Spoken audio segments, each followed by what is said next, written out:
পাপ কখনো বাপকেও ছেড়ে কথা বলে না। এই প্রসঙ্গে আজকের একটি রাজা এবং একটি পুরুত মশাইয়ের সুন্দর গল্প বলতে চলেছি। হ্যালো বন্ধুরা, এটু যে বাপ্পাস ডায়েরিতে আজ এক নতুন গল্পের সাথে আপনাদের অভিনন্দন জানাই। গল্পটি প্রথম থেকে শেষ পর্যন্ত দেখার ও শোনার অনুরোধ রইল। সঙ্গে থাকুন ভিডিও শেষ পর্যন্ত। এক রাজ্যে এক রাজা ছিল।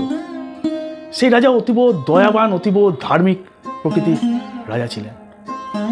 সেই রাজার একটি শিব মন্দির তৈরি করেছিলেন এবং প্রতিদিন ওই শিব মন্দিরে যেতেন, পুজো করতেন এবং নিজের রাজপ্রাসাদে ফিরে আসতেন।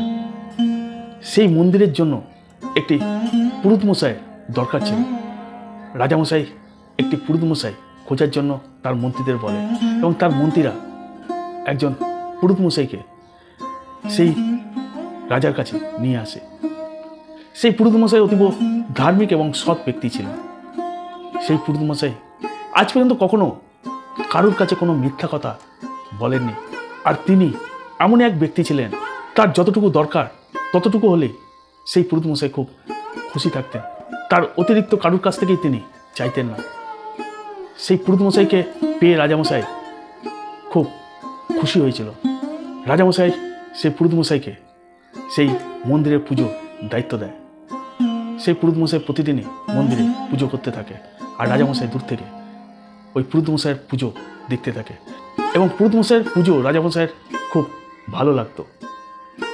সেই পুরুত মশাই আজ পর্যন্ত কোনো দিনও রাজামশাইয়ের থেকে অতিরিক্ত কিছু চাননি।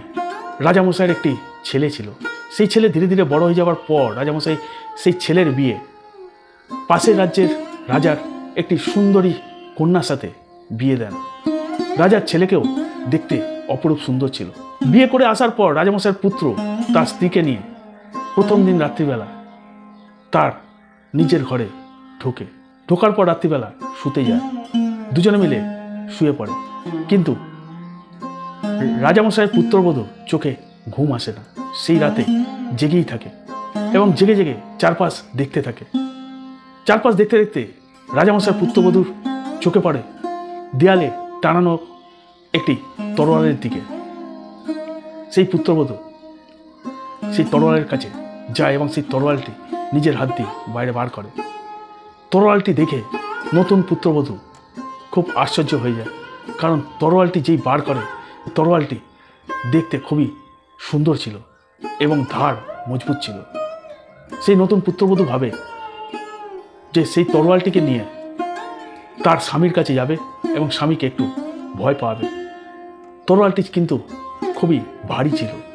সেই তরোয়ালটি নিয়ে সেই পুত্রবধূ তার স্বামী অর্থাৎ রাজামশাইয়ের পুত্রের কাছে যায় এবং সেই পুত্রের কাছে গিয়ে গলার সামনে ধরে এবং সেই পুত্রবধূ ভাবে যে তার স্বামীকে একটু ভয় দেখাবে, কিন্তু কোনো কারণবশত সেই তরোয়ালটি তার হাত দিয়ে তার স্বামীর গলাতে পড়ে যায় এবং গলা কেটে দুভাগ হয়ে যায়। যেহেতু তরোয়ালটি ভারী ছিল সেহেতু সেই তরোয়ালটি রাজামশাইয়ের পুত্রবধূ হাতে রাখতে পারেনি। এটা দেখে রাজামশাইয়ের পুত্রবধূ খুব ঘাবড়ে যায় এবং রাজামশাইয়ের পুত্রবধূ ঠিক সেই সময় ভাবতে থাকে যে এটা কি হলো, এটা কি করে সম্ভব? আজকে রাতেই তার বিয়ে করা স্বামীকে সে মেরে ফেললো। এটা যদি রাজামশাই জানে তাহলে তো রাজামশাই তাকে সারা জীবনের জন্য জেলে বন্দি করে রাখবে। সেই নতুন পুত্রবধূ মাথায় একটি ফন্দি আঁটল এবং সেই রাত্রির বেলা কাউকে কিছু না জানিয়ে সকালবেলা রাজামশাইকে ডাকতে থাকে, রানীমাকে ডাকতে থাকে এবং কাঁদতে থাকে এবং কাঁদতে কাঁদতে রাজামশাই সেই নতুন পুত্রবধূর আওয়াজ শুনতে পায় এবং সেই পুত্রবধূর কাছে রাজামশাই দৌড়াতে দৌড়াতে আসে এবং এসে দেখে সেই বিছানাতে তার ছেলে মৃত অবস্থায় পড়ে আছে এবং সেই পুরো বিছানাটা রক্তে ভরে গেছে। রাজামশাই বাকরুদ্ধ হয়ে যায় এবং রানীমা সেটা দেখে অজ্ঞান হয়ে যায়। রাজামশাই ধীরে ধীরে জিজ্ঞেস করে সেই নতুন পুত্রবধূকে, এটা কি করে হলো? তুমি কি আমার ছেলেকে মারলে? তখন ওই নতুন পুত্রবধূ রাজামশাইকে বলল, না বাবা, আমরা তো ঘুমিয়ে পড়েছিলাম। আমি ঘুম থেকে উঠে তখন দেখলাম এরকম অবস্থা। আপনার ছেলে মারা গেছে। তখন রাজামশাই তার পুত্রবধূকে জিজ্ঞেস করে, তুমি কি কাউকে দেখেছো? তখন সেই নতুন পুত্রবধূ রাজামশাইকে বলে, ভোর থাকার সময় আমি একবার উঠেছিলাম, কিন্তু অন্ধকার ছিল বলে আমি আপনার ছেলেকে দেখতে পাইনি। তখন দেখেছিলাম আপনার রাজপ্রাসাদের পাশ দিয়ে ওই মন্দিরের দিকে একজনকে ছুটে যেতে।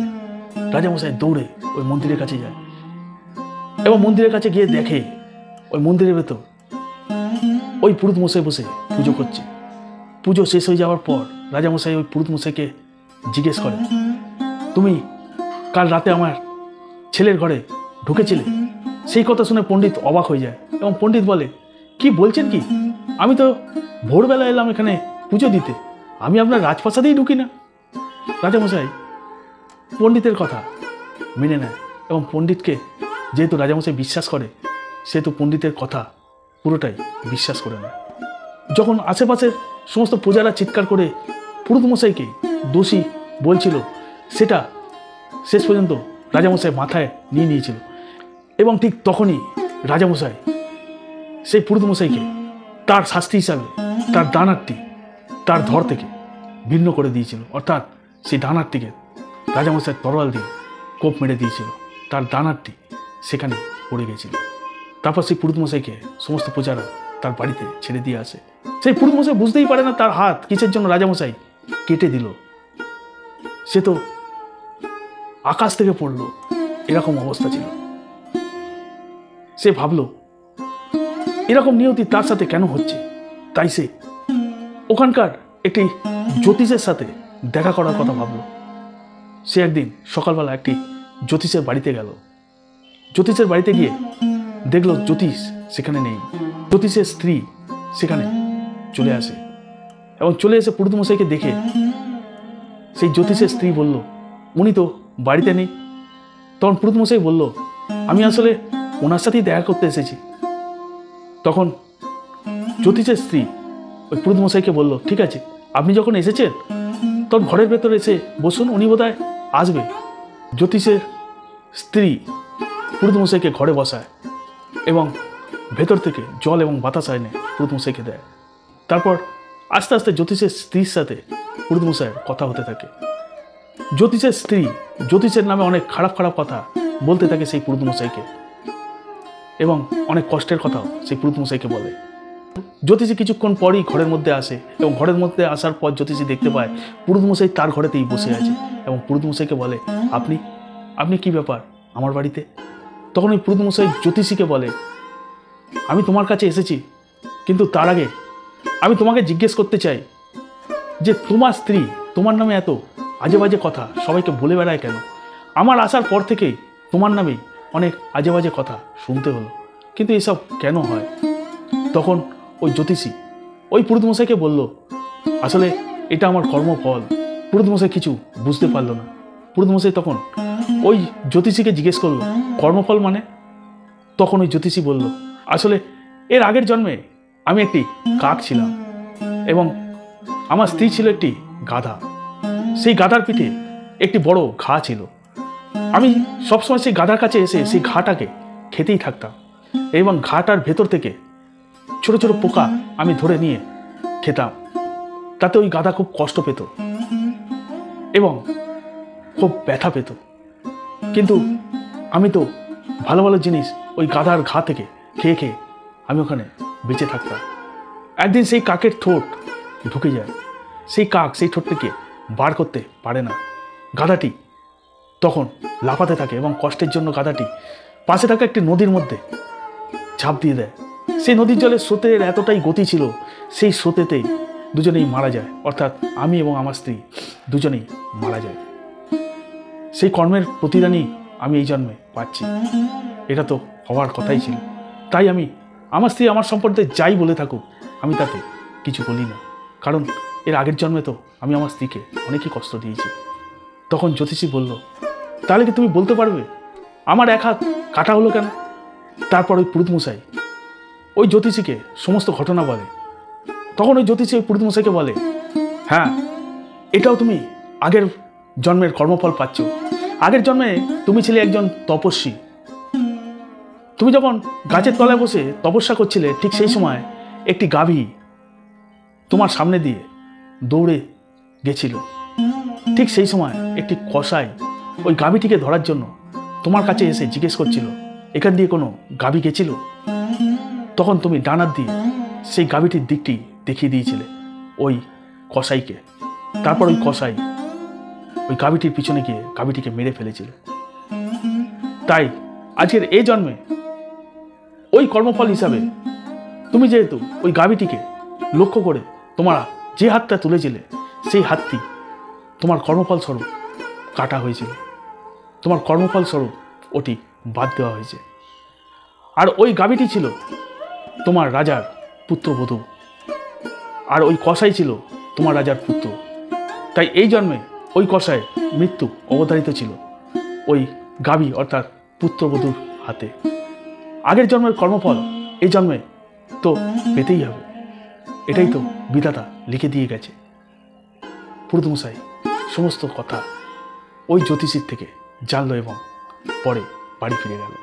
বন্ধুরা, এই অসাধারণ গল্পটা আজকের আমাদের তিনটি অসাধারণ শিক্ষা প্রদান করে। প্রথমত, কর্মফল কিন্তু কখনোই কাউকেই ছেড়ে কথা বলে না। দ্বিতীয়ত, ফল কিন্তু আমাদের সকলকেই ভোগ করতে হয়। ভালো কর্মের ফল যেমন সুখদায়ক হয়, খারাপ কর্মের ফল কিন্তু সেরকম কষ্টদায়ক হয়। তৃতীয়ত, খারাপ কর্মচক্রের ফল থেকে আমরা চাইলেও কিন্তু কোনো মতে নিজেদের বার করে আনতে পারবো না। বন্ধুরা, আজকের এই ছোট্ট গল্পটি আপনাদের কেমন লাগলো? যদি আজকের এই ছোট্ট গল্পটি আপনাদের ভালো লেগে থাকে, যদি আজকের গল্পটি আপনাদের মন ছুঁয়ে থাকে, তাহলে অবশ্যই আজকের এই ছোট্ট গল্পটিকে একটি লাইক করবেন, একটি কমেন্ট করবেন এবং একটি শেয়ার করবেন। আর যদি চ্যানেলে নতুন হয়ে থাকেন তাহলে অবশ্যই একটি সাবস্ক্রাইব করবেন। পাশে থাকা বেল আইকন টিপে অল করতে ভুলবেন না। আজ এই পর্যন্ত। ভালো থাকুন, সুস্থ থাকুন, ঈশ্বর আপনাদের মঙ্গল করুন। নমস্কার।